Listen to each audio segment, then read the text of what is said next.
Welcome to the Dacus Report, hosted by Pacific Justice Institute founder and president Brad Dacus. For 25 years, PJI has counseled, represented, and defended people whose religious freedoms, parental rights, or sanctity of life have been obstructed or violated, all free of charge. We leave no one behind and level the playing field for Americans as they are subjected to the tyranny of the powerful. Now, here's Brad Dacus. Welcome to Brad Dacus Live. I'm Brad Dacus, president and founder of the Pacific Justice Institute. We've all heard it. Complaints about public schools, teachers doing things parents don't know about, things being found in the public school library, schools not performing like they should, academics going down the drain. Our kids can't read, they can't write, they can't do their math. And what are we going to do about it? Well, we have with us here on today's show someone who is and has done something about it, and that is Sonja Shaw. Thank you so much for joining us. I know people are going to find this very interesting because you're on the ground level. Yep. You're on the front line. Yep. You're not just talking about what's happening. You're not another talking head, an activist just saying this is happening and this is terrible. This is terrible. You actually got involved. You ran for the school board.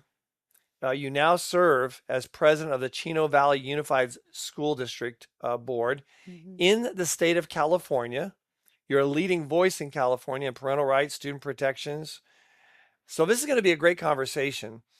You know, they had basic food and needs, and they were probably challenged like we were in an environment that was unsafe. I am so grateful to those people. I'm sure I will never get to meet them until I get to heaven. I am incredibly grateful that they gave God their yes, because it was ministries like those that helped plant the seeds that eventually led me to a relationship that can't take me away from Jesus. Every day I wake up, Isaiah 6:8, Lord, send me. And when he's telling me to rest, I'm like, Lord, I'm rested. Please send me. And that's just the heart that I have, to serve the Lord. And of course, we all make mistakes. And I'm like, Lord, correct me in my path, right? Exactly. Take the anger and use it towards righteousness to protect kids. Yeah, that's fantastic. I want people to know that wasn't on our script. Yeah. I just felt led to ask you that question. And I'm so glad you shared that. Yeah. Because it says a lot about you and your passion for children. You didn't come from a family and a situation where you got everything you wanted and everything was easy. You had to deal with a lot of struggles, a lot of difficulties. I had something similar when I was about 3, 4, 5 years old. My dad was working in the shipyards to pay off debt from a thing he was doing in real estate. Back then, bankruptcy wasn't acceptable. And we lived in the bad part of Long Beach. We shared a bathroom with another unit. Oh, wow. It's not even legal. Yeah. It was bad. And the other little kids would brag about what they stole from the store. And it was, there was a lot of stuff to that story. Yeah. But yet I had happy memories in that I had a family. Yep. I had a mom, a dad, an older brother, older sister, a newborn, younger brother. We were close. We loved each other. Awesome. And, but it gives you, it does impact your appreciation for things. And I'm really glad you shared that. And God uses that in a powerful way. So let's talk about the lockdowns and the role that played in your life. What did you do differently to get parents involved in a meaningful way, and getting parental engagement? What did you do? Action. First, I showed them. Physically what was going on. Like, if it was proof in a screenshot that was shown, or a teacher that was coming forward and giving us actual curriculum, copies of the curriculum that was pushed out. We had a great teacher. She ended up moving to Texas. But she would be kind of our whistleblower to parents. It's kind of unique and a blessing how God brought us all together. But it was action. I always say everyone has a gift, Brad. Like, God gives us certain gifts, and maybe one can be a fighter on the front row. The other one can, is good at social media, or another one is good at making phone calls to legislators or whatever it may be. One's good at writing stuff and letters. I told people, what is your gift? And then put them to work on action based. That way everybody has a responsibility, but everybody feels they're part of it. And that's how you work as a team. You have to encourage that everybody is good at something, and we just use it and we become stronger together. Yeah. So Yeah. action and getting them Action, and working giving together. people stuff to do. Hey Yeah. guys, call this legislator. I don't care if they ignore you. Put a letter in the portal, in legislation. Show them that we are against, putting tampons in the boys' restroom. We're against this or that, the other. We're against this bill that's stripping our rights away. We're against this bill that's legislating stuff that shouldn't be in the curriculum. Our voices need to be heard. So I would give them action based things like, okay, we have another mom who become our campaign manager over the last 2 elections for our candidates. She didn't know what she was doing, but she learned. She got in, learned. We learned from experts, and now we're able to afford to run campaigns. But I just saw uniqueness in certain people, and they can come and say, "Hey, I can do this for you. I can do this for us," and that's how we've been working, even across California. It's like people say all the time, "How can I help you?" No, how can you help us? How can you help the kids? What's your gift? Let's use it. Yeah. If Yeah. it's walking and knocking because you're great at, going door to door and hitting thousands of doors, let's get you out in your community. Yeah. Let's, share the message. And it's kind of how we just work as a team for the last 6 years, 7 years now. Yeah. That's fantastic. That's fantastic. All right. Boys going in girls' locker rooms. Yes. That's a real problem. Mm-hmm. We at Pacific Justice Institute have been fighting that. We fight it in New Jersey and in other places across the country. Thank Um, you. so this is a real high priority. People need to understand when we talk about this, I like to be very explicit. Mm-hmm. We're talking about, say, teenage boy going into a girl's locker room Yeah. while girls are there who've taken off their clothes, who are naked, getting into the shower, getting out of the shower, and a boy comes in there, strips off his clothes, and exposes himself completely naked to the girls. Yeah. And this is what we're talking about. It's very real.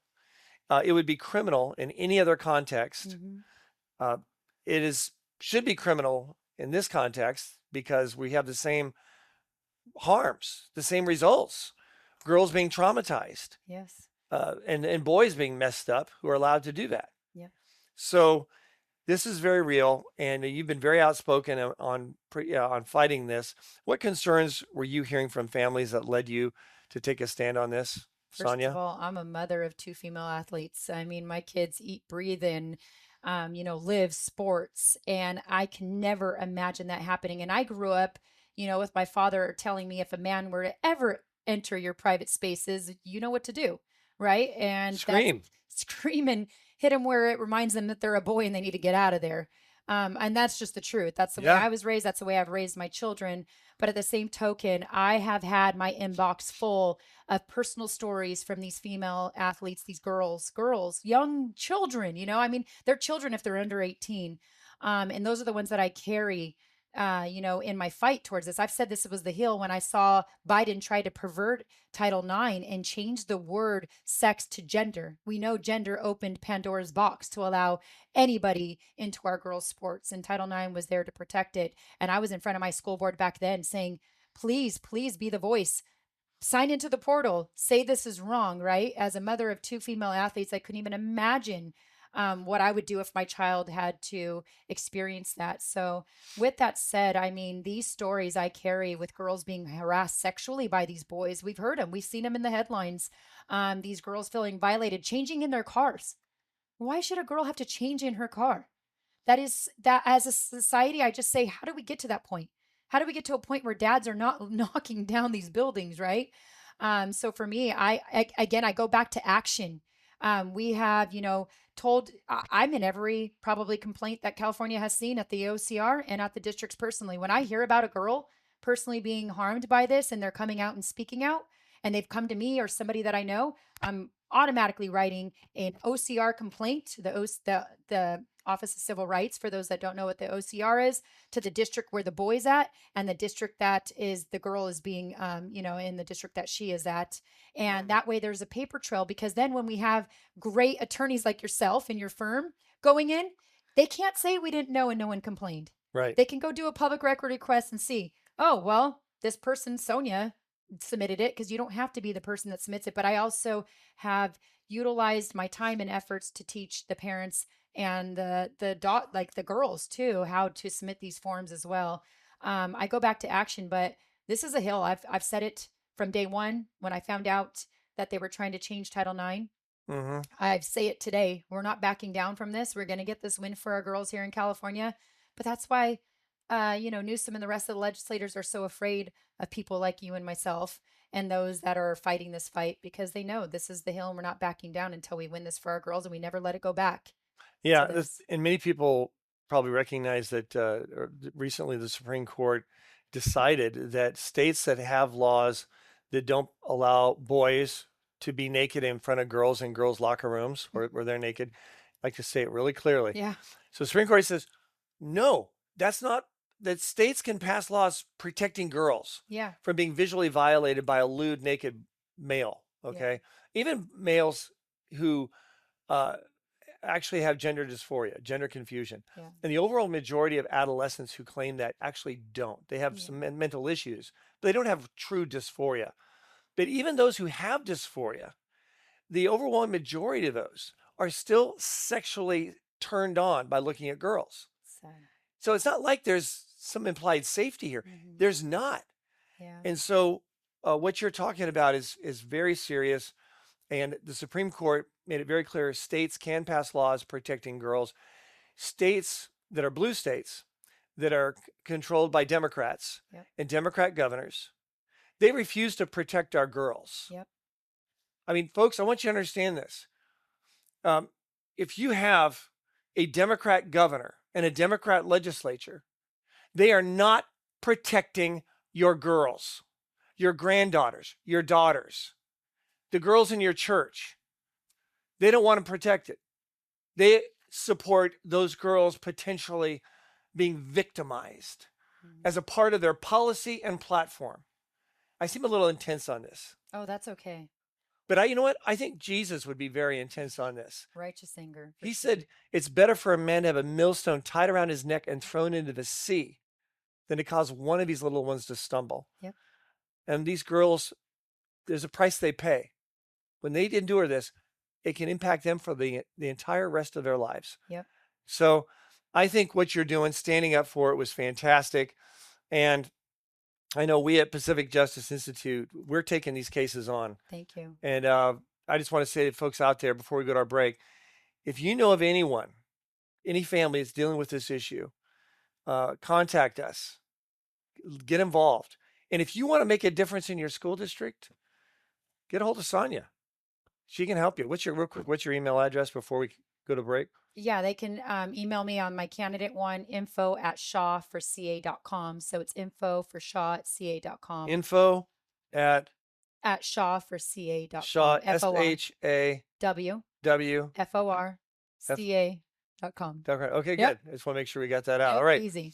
Well, folks, when we return, we're going to talk about some other interesting issues, also including why are schools doing so poorly? And what did Shaw do to help turn around her school district? When we return after this. At PJI, we exist to serve everyone in need of counsel, representation, and defense of their religious liberties, parental rights, and the sanctity of life. We don't take cases based on how high profile they are. We are workhorses, not show horses. Keep current on PJI's work on all the legal challenges we face on a daily basis by signing up for our Legal Insider email newsletter at pji.org. Now, back to the Dacus Report.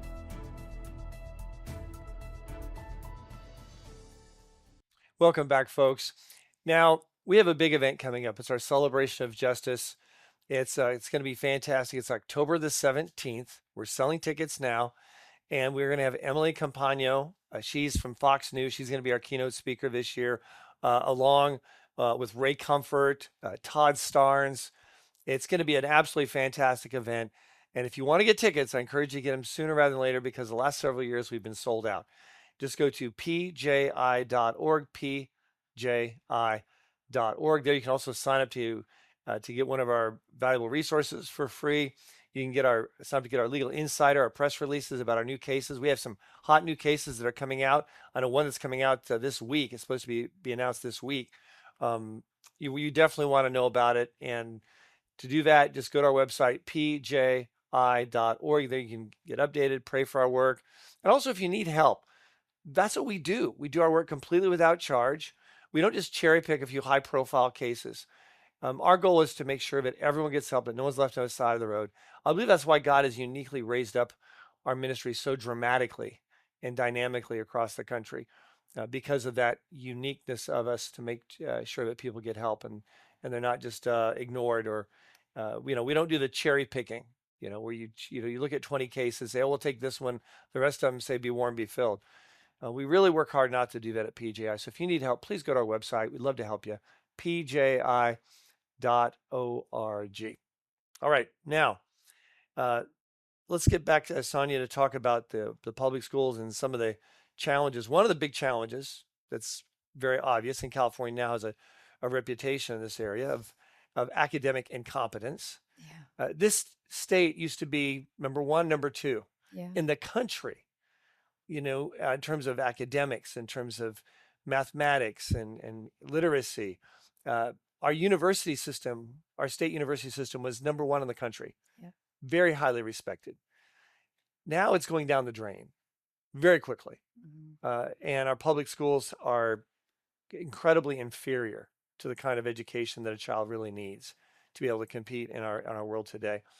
So let's look at the academics. Your district has worked to refocus on academics. Great. Instead of radical woke and other agendas, you're focusing on academics. What were the biggest changes you made to get student performance moving in the right direction? Sending the message, no ideologies in Chino Valley. We're going to focus on reading, writing, and math. I'm also the commissioner on a technical career program that we partnership with 3 other districts. And we've been relentless at sending the message to the activists in the classroom. We have great teachers and we have activists, that you're not going to do that here in Chino. We're going to support our superintendent. When I first got in, I asked our superintendent, what have you not been supported in by the previous board majorities? And he said it was pretty much boiling down. There's so many standards, right? And we can get technical, but on the surface, there were so many standards, and they identified what they call the critical standards, the ones that if the child masters, they can learn to read by 3rd grade, and then they move on and they can comprehend a lot more subjects and a lot more learning throughout the years. And so with that said, I said, okay, well, show me. I sat and walked classrooms. I sat in the trainings. I walked classrooms for a year. I saw it firsthand. And, with our board majority, we all decided to support him. And that's why you see Chino even being identified from Stanford as a recovery model since COVID, because while people and districts and board members that are on the wrong side of history are focused on all the wrong things, we're focused on reading, writing, and math, and we're relentless at giving the tools to the teachers, making sure they're trained, making sure they collaborate and they have the assistance and they have the support. More importantly, not only from the board, but the superintendent and the principals. And that's what we're doing. And Stanford identified us as the recovery model because we're focused on the right things.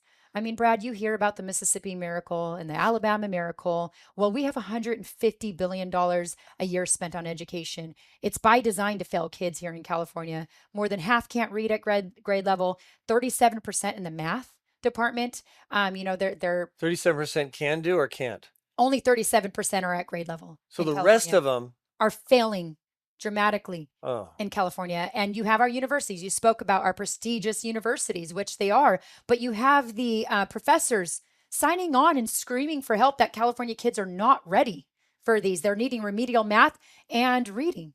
So what you're doing is very, very important, but parents need to understand that even if they're in a, quote, friendly or safe school district, you still have evil people who are public school teachers, who are giving evil things and harm to children, and parents need to be on guard just the same. So I just wanted to make sure we got that out there. AB 181, this is a nuisance power grab. You've raised concerns about this legislation. For people who haven't heard about it closely, what does this bill actually do?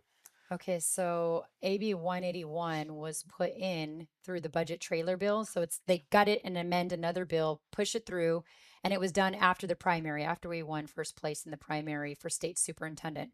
And what it does, it takes the authority away from the state superintendent and the day-to-day overseeing the day-to-day operations of the California Department of Ed. And I'll tell you, one of the things of authority that the state superintendent has is she or he will oversee grants. And when you oversee grants, Brad, what is that tied into? The money. Why do they want to take the authority away now? Because they see the writing on the wall. I came out in the public in, I think it was March or April of 2025 when I said, we hit a wall. Chino Valley is getting harassed. We're getting sued. We need a state superintendent to go up there and help the districts focus back on education and parents to have a seat at the table. They saw the writing on the wall. They saw the movement grow. They've seen the losses in the Supreme Court and the local court rulings. And in January, Newsom came out in a press conference and mentioned that he wanted to do this. In April, they proposed another bill. It didn't get the support that it was needing to get. So that's why they do this. They do this behind the doors where no one is able to pay attention. The media usually doesn't pick it up because it's so fast, it's so quick. And until, the damage is already done and it's in place, then we're all screaming at the rooftops like, guys, please stop things like this. It was an unconstitutional power grab. I would say probably the most egregious attack on our California Constitution and the will of the voters for the history of California that I've at least seen and researched. You talk about Newsom saying online and in the media, it's about breaking the glass. We hear that over and over. This is him breaking the glass. You have a constitutional seat.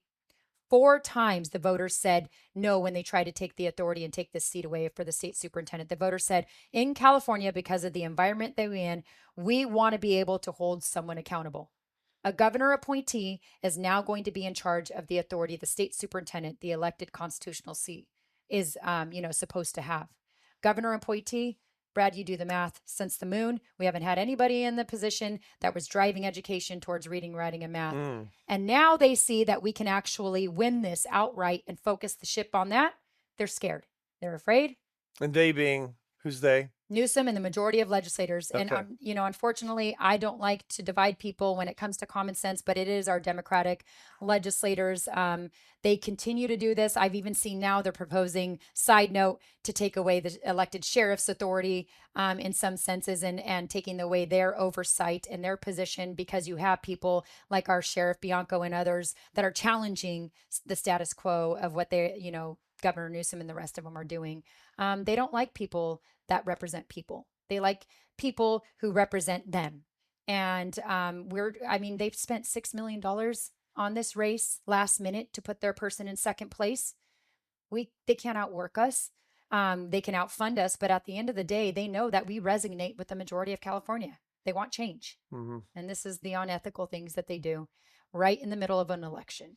Yeah, no, that's, I'm really glad you shared that. And it's really concerning, because this AB 181 represents a clear overreach in terms of executive authority education. Yeah. So, but we'll challenge it. I'm already exploring options, but we need to win the seat first. So finally, what would you say is your biggest focus moving forward when it comes to education and parental engagement?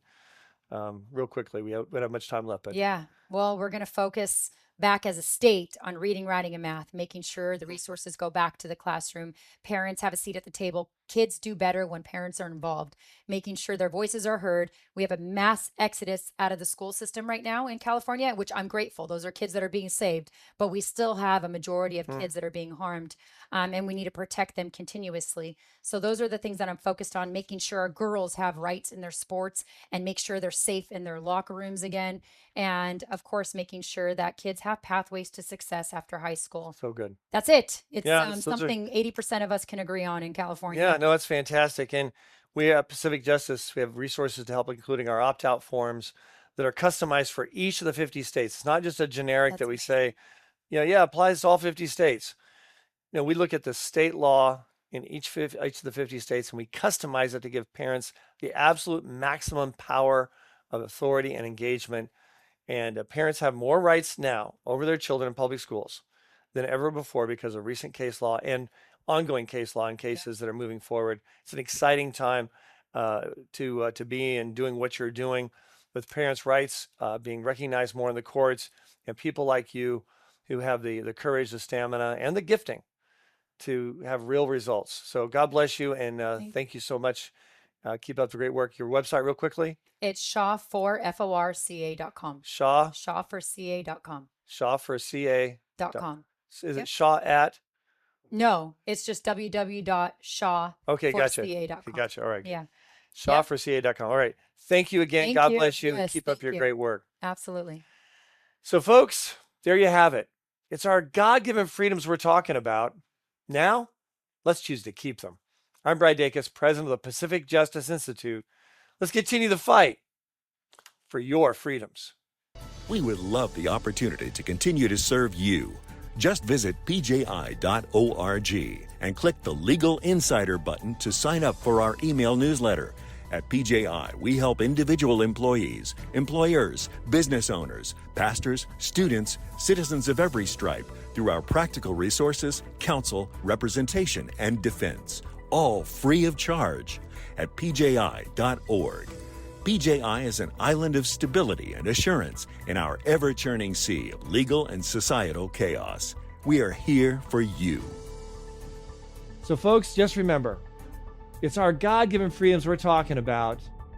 Now, let's choose to keep them. I'm Brad Dacus, president of the Pacific Justice Institute. Let's continue the fight for your freedoms.